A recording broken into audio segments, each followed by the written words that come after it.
मंगल भवन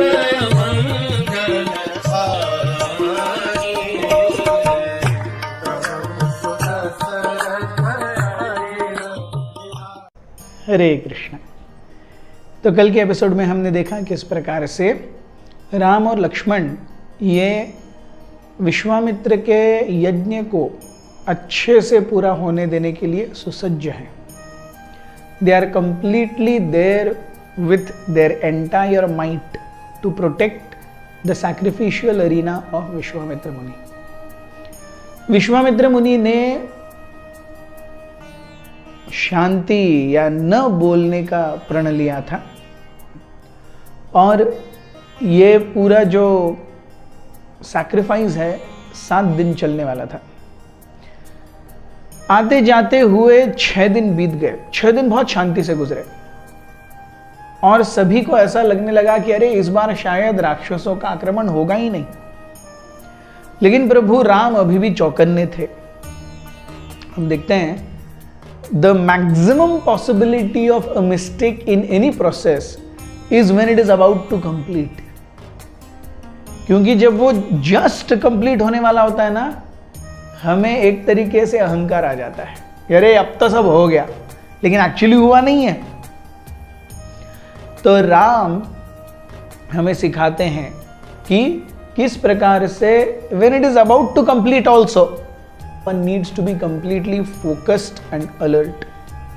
7वां दिन जैसे शुरू हुआ वैसे ही प्रभु राम ने देखा कि दक्षिण दिशा की ओर से बहुत सारे राक्षसों का 14,000 राक्षसों का समूह आया और उसने देखते ही देखते संपूर्ण सूर्य को ढक दिया। ऐसा लगने लगा जैसे पूरी काली मां हर जगह छा गई हो। केवल राक्षसों के अट्टाहास की आवाजें आ रही हैं और इन राक्षसों के समूह का नेतृत्व कर रहे थे मारीच और सुबाहु। मारीच ये एक मायावी राक्षस थे, सुबाहु एक शक्तिशाली राक्षस थे। ये दोनों ही शक्ति और माया, ये दोनों जब एकत्रित आ जाते हैं ना, ये एक बहुत ही पावरफुल कॉम्बिनेशन है, अच्छाई के लिए भी बुराई के लिए भी। सैडली मारीच और सुबाहु का ये शक्ति और माया का कॉम्बिनेशन ये गलत चीजों के लिए था। राक्षसों के आने पर सारे ऋषि मुनि प्रभु राम की तरफ दौड़े प्रोटेक्शन के लिए। And the first time in this अवतार, पहली बार इस अवतार में प्रभु रामचंद्र ने अभय मुद्रा दिखाई सारे ऋषि मुनियों को। And this the first time Prabhu Ram is showing Abhaya mudra, he is showing his godhood. Ram और लक्ष्मण ने देखा कि सारे जो राक्षस हैं उन्होंने ऊपर से पत्थर, मिट्टी, भूसा, पानी गिर रहा है, खून गिर रहा है, मांस गिर रहा है और ये सब मायावी है। इसकी वर्षा शुरू हो गई। सबसे पहले सारे ऋषि मुनि आए और ऋषि मुनियों ने अपने मंत्रोच्चारण से इन सारे जो गिरने वाले पदार्थ थे उनको रोक दिया। We see simple chanting of mantras also is very very powerful। केवल मंत्रों का उच्चारण ही बहुत ज्यादा शक्ति रखता है। केवल मंत्र उच्चारण से राक्षसों के द्वारा दिए गए विघ्न या पहुंचाए गए विघ्न ये उधर ही कट रहे थे। This tells us another important thing कि हालांकि भगवान हमारी मदद के लिए आए हों, लेकिन हमें भी अपनी तरफ से पूरी मेहनत करना बहुत जरूरी है। प्रभु राम आए हैं, लक्ष्मण साथ में हैं, इसलिए ऋषि मुनि सारे आराम से बैठे नहीं रहे, करो भाई तुमको जो करना है, तुम उसके लिए लाया है ना, करो काम करो। नहीं, ऋषि मुनियों ने भी अपनी मंत्रोच्चारण की शक्ति लगाई। So God helps those who help themselves। ऋषि मुनियों ने पहले अपने मंत्रोच्चारण से एक सुरक्षा कवच बनाया।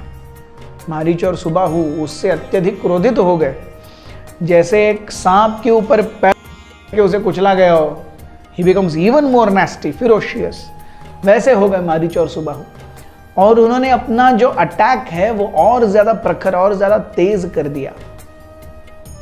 जब राम और लक्ष्मण ने देखा कि हमें कुछ करना होगा, उन्होंने तुरंत बाण मार करके यज्ञ स्थली के ऊपर बाणों से एक छतरी बनाई।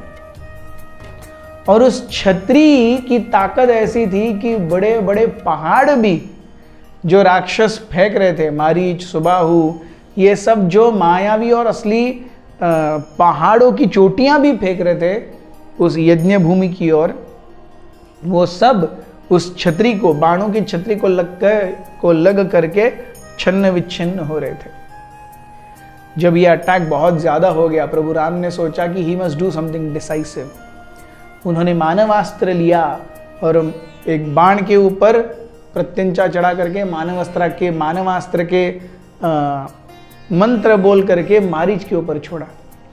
मारीच के ऊपर उस मानवास्त्र का इतना गहन प्रभाव पड़ा कि मारीच 100 योजन यानी लगभग 800 मील यानी लगभग 1400 किलोमीटर दूर जा करके गिरे। Lord Ram's one arrow was so powerful to take Maricha 1400 kilometres back. उन्होंने एक और बाण लिया, उसके ऊपर आग्नेयास्त्र का मंत्र पढ़ा और सुबाहु की ओर मार दिया। सुबाहु आग्नेयास्त्र से जल करके खाक हो गए।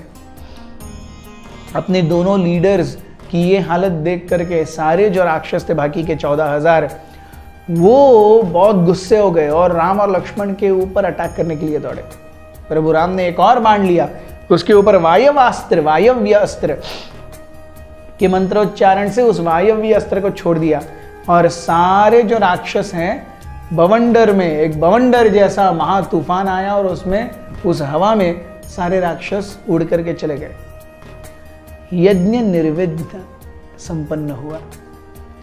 विश्वामित्र मुनि और सारे ऋषि मुनिगण इस यज्ञ के लिए न जाने कितने समय से रुके हुए थे और मारीच और सुबाहु और उनके साथी इस यज्ञ को पूरा होने ही नहीं दे रहे थे। So we see that ultimately truth wins. Ultimately honesty wins. Ultimately taking shelter of Lord wins. One who takes shelter of Lord wins. आज नहीं तो कल वो जीतेगा। जब यज्ञ संपन्न हुआ, विश्वामित्र अत्यंत प्रसन्न हो गए। राम और लक्ष्मण के इस पौरुषत्व को देख करके उन्होंने as if he had hundreds of mouths Ram और लक्ष्मण की सराहना की। देवताओं ने ऊपर से पुष्पवृष्टि की और संपूर्ण आश्रम का माहौल आनंद में परिवर्तित हो गया। बहुत बहुत धन्यवाद। हरे कृष्ण।